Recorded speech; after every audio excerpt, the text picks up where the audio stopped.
Akizungumza kwenye mafunzo na wakuu wa vitengo vya mawasiliano na huduma kwa wateja wa mamlaka hizo, meneja EWURA kanda ya Kaskazini George Muhina amewataka kwenda kutatua changamoto za ankara za maji na kucheleweshwa kwa kuunganishwa kwa huduma za maji na umeme kwa wateja ili waweze kunufaika na huduma hizo.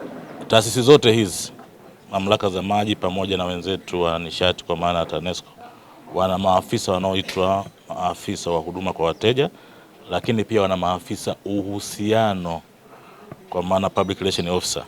Sasa hawa kimsingi wanatakiwa watoke wasikae ofisini kunapokuwa kuna huduma imesitishwa, labda pengine kesho hakutakuwa na umeme, wanatakiwa watoke waeleze wananchi, au pengine kesho maji hayatapatikana, watoke waeleze wananchi, au pengine kumetokea dharura, tunasema emergency, pengine umeme umekatika, watakiwa watoke waeleze wananchi. Na sio tu hata kutoka kwenye vyombo vya habari, lakini pia kwa kutuma ujumbe mfupi kwenye simu wakiwaeleza pengine tatizo hili limetatizwa na nini na litachukua muda gani kurekebishwa, na ukirudi wa taarifa pia. Kwa kimsingi tunachosema kila mtu afanye majukumu yake, na hao maafisa wapo. Ukiwauliza sasa, wewe ofisa uhusiano hujatoka hata kukutana na wananchi, hujakutana na wateja wako mwaka mzima, miaka miwili, unajiuliza huyu mtu anafahamu majukumu yake, unakaa ofisini unafanya nini?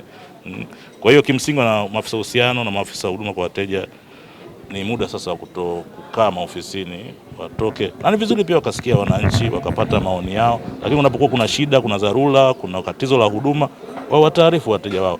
Hiyo ndio huduma nzuri kwa mteja ambao tunaisisitiza. Kwa upande wake, mkuu wa kitengo cha mawasiliano na uhusiano wa umma kutoka mamlaka ya maji safi na usafi wa mazingira Tanga Devota Mayala pamoja na afisa uhusiano TANESCO mkoa wa Manyara Samuel Mandari wamesema mafunzo hayo yanakwenda kutatua changamoto za wananchi. Kweli tunafurahi sana kushiriki kwenye mafunzo haya kwa sababu kwa sehemu kubwa tumekuja kukumbushana juu ya majukumu yetu na hususan jukumu kuu la kuwahudumia wateja ambao ndio wanufaika wa huduma zinazotolewa na taasisi zetu.